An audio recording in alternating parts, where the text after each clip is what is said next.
જ્યારે ભારત દેશ આઝાદ થઈ જાય છે 1947 માં અને ભારતનું સંવિધાન 1950 માં બની જાય છે, ભારતના સંવિધાનમાં 22 ભાગ અને 12 શેડ્યુલ છે.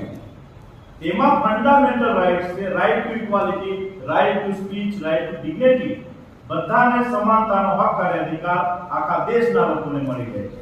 એમાં એસટી, એસસી, ઓબીસી, માઇનોરિટી હોય કે પછી જનરલ હોય, પણ મહિલા અને પુરુષ સમાનતાની વાત છે. પણ ઇન્ડિયામાં જોવા જઈએ તો પેટ્રિયાર્કી છે, જે પેટ્રિયાર્કી જે મેટ્રિયાર્કીને સ્થાન નથી આપવામાં આવતું. મહિલાઓને આગળ આવવા દેવા માંગતા નથી, પુરુષો એ પુરુષવાદ. પણ આદિવાસી સંસ્કૃતિમાં જોવા જઈએ તો એ રાઇટ ટુ ઇક્વાલિટી છે. ભાઈઓ જે કામ કરે છે ખેતીવાડીનું એ મહિલાઓ પણ કરે છે, ભાઈઓ જે ઘરનું કામ કરે છે હજુ પણ ડુંગર પહાડ ઇલાકા વિસ્તારમાં ઝારખંડ, છત્તીસગઢ, ઓડિશા હોય કે પછી આ ડેમોગ્રાફના ઇલાકામાં, તો એમાં પણ ઇક્વાલિટી છે. પણ આ જે વેલ્યુ સિસ્ટમ છે, આ જે મૂલ્યો છે, એ મૂલ્યોને બહારના લોકોએ દાબી દીધા.